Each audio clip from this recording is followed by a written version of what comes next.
Hello, welcome to Savitri Sunita vlogs. ಮದುವೆ ಮನೆ ಅಂದರೆ ಎಲ್ರಿಗೂ ಗೊತ್ತೇ ಇರುತ್ತೆ. ಫುಲ್ ಗದ್ದಲ ಆ್ಯಂಡ್ ಟೆನ್ಷನು. ಒಬ್ಬರಿಗೆ ಒಂದು ಟೆನ್ಷನ್ ಆದರೆ ಮತ್ತೊಬ್ಬರಿಗೆ ಇನ್ನೊಂದು ಟೆನ್ಷನು. ಎಲ್ಲರೂ ನಮ್ಮ ಮನೆಯಲ್ಲಿ ನಾವು ಫುಲ್ ಹೈಪರ್ ಟೆನ್ಷನಲ್ಲಿನೇ ಎಲ್ಲ ಕೆಲಸ ಮಾಡತ್ತೀವಿ ಅಂತ ಅನಿಸುತ್ತೆ ನನಗೆ. ಆ್ಯಂಡ್ ಎಲ್ಲರೂ ರಿಲೇಟಿವ್ಸ್ ಎಲ್ಲ ಬರ್ತಾ ಇದ್ದಾರೆ ಹಣ್ಣದ್ರ ಬುತ್ತಿಯನ್ನು ತೊಗೊಂಡು ಬಂದು. ಸೊ ಅದೊಂದು ಖುಷಿ, ಎಲ್ಲ ರಿಲೇಟಿವ್ಸ್ ಎಲ್ಲ ಬರ್ತಾರಲ್ಲ ಅಂತ ಹೇಳಿ.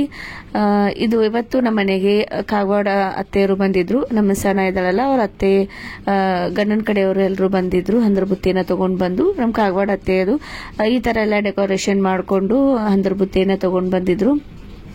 ನಮ್ಮ ಮನೆಯಲ್ಲಂತೂ ಮದುವೆ ಸಡಗರ ಜೋರಾಗಿನೇ ಇದೆ. ಡೈಲಿ ಏನಿಲ್ಲ ಅಂದ್ರೆ ಒಂದು 5-6 ಜನ ಆದ್ರೂ ಹಂದ್ರ ಬುತ್ತಿಯನ್ನು ತಗೊಂಡು ಬಂದಿರ್ತಾರೆ. ಪೌಣ್ಯರಾಗೋರು, ಬೀಗರು, ಆಮೇಲೆ ರಿಲೇಟಿವ್ಸು. ಸೊ ಎಲ್ಲರೂ ಒಂದೊಂಥರ ಅಡುಗೆಯನ್ನ ಮಾಡಿಕೊಂಡು ತಗೊಂಡು ಬರ್ತಾ ಇದ್ದಾರೆ. ಸೊ ಅದೊಂದು ಗದ್ದಲ ಮನೆಯಲ್ಲಿ. ಅದ್ರ ಜೊತೆಗೆ ಸಂತೋಷನೂ ಇರುತ್ತೆ, ಸಡಗರನೂ ಇರುತ್ತೆ. ಎಲ್ಲ ರಿಲೇಟಿವ್ಸ್ ಎಲ್ಲ ಬರ್ತಾರಲ್ಲ, ಮಾತಾಡ್ಕೊತಾ ಕೂಡ್ಬೋದು.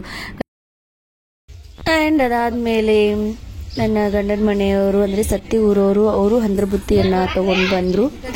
ನನ್ನ ಹೆಣ್ಮಕ್ಳು, ಆಮೇಲೆ ನನ್ನ ಜ್ಞಾನಿ ಅಂದರೆ ಮಹೇಶ್ ಅವ್ರ ಸಿಸ್ಟರ್ಸು ಆ್ಯಂಡ್ ಮಹೇಶ್ ಅವ್ರ ವೈನಿ, ಅವರು ಕೂಡ ಹಂದ್ರ ಬುತ್ತಿಯನ್ನು ತಗೊಂಡು ಬಂದಿದ್ರು. ಸೊ ಅವರನ್ನು ವೆಲ್ಕಮ್ ಮಾಡ್ಕೊಂಡ್ವಿ.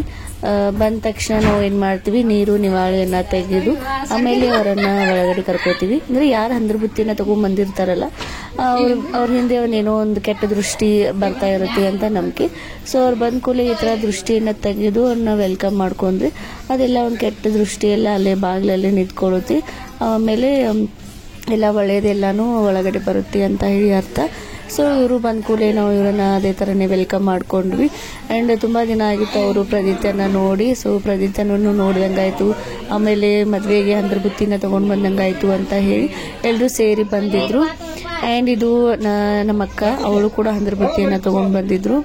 ಅವರನ್ನು ಕೂಡ ನಾವು ಇದೇ ಥರನೇ ವೆಲ್ಕಮ್ ಮಾಡ್ಕೊಂಡ್ವಿ.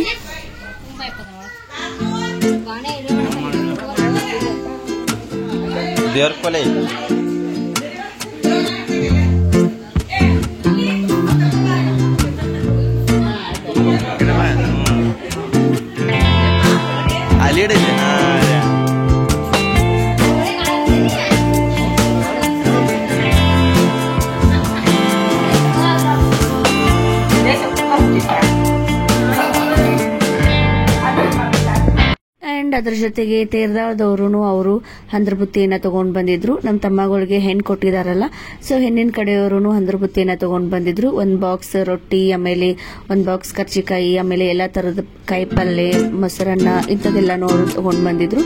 ಸೊ ಅದನ್ನೇ ಹಂದ್ರ ಬುತ್ತಿಯನ್ನು ಬಿಚ್ಚೋದಕ್ಕೆ ಅಂತ ಹೇಳಿ ರಿಲೇಟಿವ್ಸ್ನ ನಾವು ಮನೆಗೆ ಕರೆದಿದ್ವಿ. ನಮ್ಮ ಅಣ್ಣ ತಮ್ಮ ಯಾರು ಇರ್ತಾರಲ್ಲ ಅವರೆಲ್ಲರನ್ನು ನಾವು ಕರ್ಕೊಂಡು ಬಂದು ಮನೆಗೆ ಕರ್ಕೊಂಡ್ಬಂದು ಅವ್ರ ಕೈಯಿಂದಾನೇ ನಾವು ಅವ್ರ ಹೆಣ್ಣಿನ ಕಡೆಯವರು ತಗೊಂಡು ಬಂದಿರುವಂತ ಹಂದ್ರ ಬುತ್ತಿಯನ್ನು ನಾವೇನ್ ಮಾಡ್ತೀವಿ, ಬಿಚ್ಚಿಸ್ತೀವಿ, ಪೂಜೆಯನ್ನ ಮಾಡಿಸಿ. ಇವಾಗ ಅದಕ್ಕೆ ಎಲ್ಲರೂ ಮನೆಗೆ ಕರೆದಿದ್ವಿ. ಸೊ ಎಲ್ಲರೂ ಇವಾಗ ಹಂದ್ರ ಬುತ್ತಿಯನ್ನ ಬಿಚ್ಚಿ ಎಲ್ಲಾನು ಇಲ್ಲಿ ಹಂಚ್ಕೊಳ್ತಾ ಇದ್ದಾರೆ. ಇಂಥವ್ರೆ ಏನ್ ಮಾಡ್ತಾರೆ, ಒಂದೊಂದು ರೊಟ್ಟಿಯಲ್ಲಿ ಕರ್ಚಿಕಾಯಿ, ಆಮೇಲೆ ಅವ್ರು ತಂದಿರುವಂತ ಕರ್ಚಿಕಾಯಿ, ಕಾಯಿ ಪಲ್ಯ, ಮೊಸರನ್ನ, ಆಮೇಲೆ ಚಟ್ನಿ ಎಲ್ಲವನ್ನ ಹಚ್ಚಿ ಏನ್ ಮಾಡ್ತಾರೆ, ನಮ್ಗೆ ಯಾರ್ಯಾರು ಅಣ್ಣ ತಮ್ಮರಿದಾರಲ್ಲ ಎಲ್ಲ ಒಂದು ಅಣ್ಣ ತಮ್ಮರ ಮನೆಗೆ ಏನ್ ಮಾಡ್ತಾರೆ, ಬೀರಿ ಬರ್ತಾರೆ. ಸೊ ಒಂದೊಂದ್ಸಲ ಏನ್ ಮಾಡ್ತೀವಿ ನಾವು, ನಮ್ಮ ಮನೆಗೆ ಇರುವಂತ ಸ್ವಾಮಿಗಳು ಏನಿರ್ತಾರಲ್ಲ ಅವರನ್ನೇ ಕಳಿಸಿ ಬಿರೋದಕ್ಕೆ ಕಳಿಸ್ತೀವಿ. ಇಲ್ಲಾಂದ್ರೆ ಕೆಲವೊಂದು ಟೈಮಲ್ಲಿ ನಾವೇ ನಮ್ಮ ಅಣ್ಣ ತಮ್ಮರ ಹೆಣ್ಮಕ್ಳು ಯಾರು ಇರ್ತಾರಲ್ಲ ಅವರೇ ಹೋಗಿ ಮನೆಗೆ ಇದು ಹೆಣ್ಣು ಕೊಟ್ಟು ಪೌಣ್ಯರು ತಂದಿರುವಂತ ಹಂದ್ರ ಬುತ್ತಿ ಅಂತ ಹೇಳಿ ಬೀರಿ ಬರ್ತಾರೆ.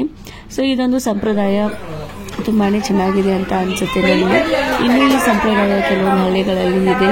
ಇವಾಗ ಸಿಟಿಯಲ್ಲಿ ಇದೆಲ್ಲ ಯಾವುದೂ ಇಲ್ಲ ಅಂತ ನನ್ಗೆ ಅನ್ಸುತ್ತೆ. ಸೊ ಹಳ್ಳಿಯಲ್ಲಿ ಇದೊಂಥರ ಚೆನ್ನಾಗಿದೆ. ಎಲ್ಲರೂ ಸೇರಿಕೊಂಡು ಯಾವುದೇ ಒಂದು ಶುಭಕಾರ್ಯ ಇದ್ರೂ ಎಲ್ಲರೂ ಸೇರಿಕೊಂಡು ಖುಷಿಯಾಗಿ ನಮ್ಮಲ್ಲಿ ಫಂಕ್ಷನ್ ತರವಾಗಿ ನಾವೆಲ್ಲರೂ ಕೂಡ ಮಾಡ್ತೀವಿ. ಒಂಥರ ಅದೇ ಚಂದ ಅನ್ಸುತ್ತೆ ಫಂಕ್ಷನ್ ಅಲ್ಲಿ ಅಲ್ವಾ. ಇವಾಗ ಒಂದು ಎಲ್ಲ ಬುಟ್ಟಿಯಲ್ಲಿ ಹಾಕೊಂಡು ಎಲ್ಲರೂ ನೇಮಿಸ್ಕೊಳ್ತಾ ಇದ್ದಾರೆ. ನಾವೊಂದ್ ಕಡೆ ಹೋಗ್ತೀನಿ ಬಿರೋದಕ್ಕೆ, ನೀವೊಂದ್ ಕಡೆ ಹೋಗಿ ಬಿರೋದಕ್ಕೆ ಅಂತ ಹೇಳಿ ಅವರವರನ್ನೇ ನೇಮಿಸ್ಕೊಂಡು ಅವರವರನ್ನೇ ಹೋಗಿ ಏನ್ ಮಾಡ್ತಾರೆ, ಹಂದ್ರ ಬುತ್ತಿಯನ್ನ ಬೀರ್ಕೊಂಡು ಬರ್ತಾರೆ.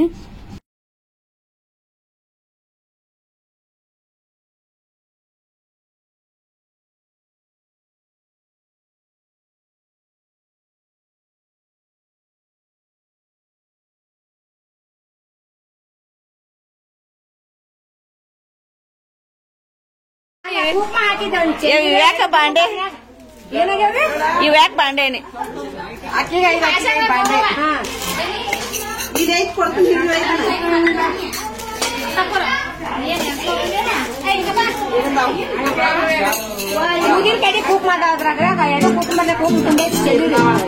ಇಲ್ಲಿ ಹಂದ್ರ ಬುತ್ತಿ ಜೊತೆಗೆ ಪಾತ್ರೆಗಳನ್ನು ಕೊಡ್ತಾರೆ. ಒಂದು 5 ಪಾತ್ರೆಗಳನ್ನ ಕೊಡ್ತಾರೆ. ನಾವು ಒಂದೇ ಮನೆಯಿಂದ ಇಬ್ರು ಹೆಣ್ಮಕ್ಳನ್ನ ತಗೊಂಡಿದ್ವಿ ಅಲ್ಲ, ಸೊ ಹೀಗಾಗಿ ಒಂದು 10 ಪಾತ್ರೆಗಳನ್ನ ಅವರು ಕೊಟ್ಟಿದ್ರು. ಒಂದು ಹುಡುಗಿಗೆ 5, ಇನ್ನೊಂದು ಹುಡುಗಿಗೆ 5 ಅಂತ ಹೇಳಿ 10 ಪಾತ್ರೆಗಳನ್ನ ಕೊಟ್ಟಿದ್ದಾರೆ. ಅಂಡ್ ಇಲ್ಲಿ ಹಂದ್ರ ಬುತ್ತಿಯನ್ನ ತಗೊಂಡ್ ಬಂದಿರುವಂತ ಹೆಣ್ಮಕ್ಳಿಗೆ ಆಯರಿಯನ್ನ ಮಾಡ್ತಾ ಇದೀವಿ. ಇಲ್ಲಿ ನನ್ನ ತಂಗಿ ಆಮೇಲೆ ನಮ್ಮ ವೈನಿ ಸೇರ್ಕೊಂಡು ಹೆಣ್ಮಕ್ಳಿಗೆ ಕುಂಕುಮವನ್ನ ಹಚ್ಚಿ ಆಯರಿಯನ್ನ ಮಾಡ್ತಾ ಇದ್ದಾರೆ.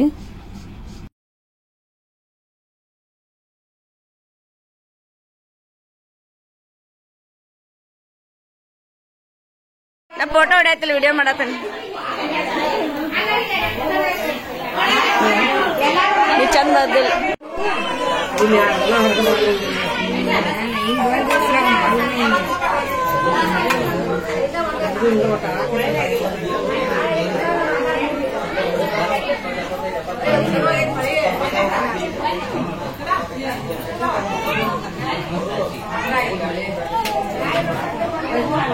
ಎಲ್ಲ ಫಂಕ್ಷನ್ ಎಲ್ಲ ಮುಗಿಸ್ಕೊಂಡು ಇಲ್ಲಿ ಪವನೆಯವರು ಅವ್ರ ಊರಿಗೆ ಹೋಗ್ತಾ ಇದ್ದಾರೆ. ಆಮೇಲೆ ನಮ್ಮ ಅಮ್ಮ ಮತ್ತೆ ನಮ್ಮ ದೊಡ್ಡಮ್ಮ ಇಬ್ರು ಕಳಿಸ್ತಿದ್ರು ಅವ್ರನ್ನ. ಸೊ ತವ್ರ ಮನೆಯಲ್ಲ, ಸೊ ಹಿಂಗಾಗಿ ನಮ್ಮಪ್ಪ ನಾನು ಕಮೆಂಟ್ ಹೊಡಿತಾ ಇದ್ವಿ, ತವ್ರ ಮನೆಯವ್ರ ಕಾರ್ ಬಂದಿದೆ, ನೀವು ಇಬ್ರು ಹೋಗ್ಬಿಡ್ರಿ ಅಂತ ಹೇಳಿ. ಅವ್ರ ಮನೆಯಲ್ಲಿನೂ ಮದ್ವೆ ಇದೆ ಹೆಂಗು, ಅಂಡ್ ಅಣ್ಣನ ಮಕ್ಕಳ ಮದ್ವೆನ ಮಾಡ್ಬರ್ರಿ ಅಂತ ಹೇಳಿ ನಮ್ಮಪ್ಪ ಕಮೆಂಟ್ ಮಾಡ್ತಾ ಇದ್ರು.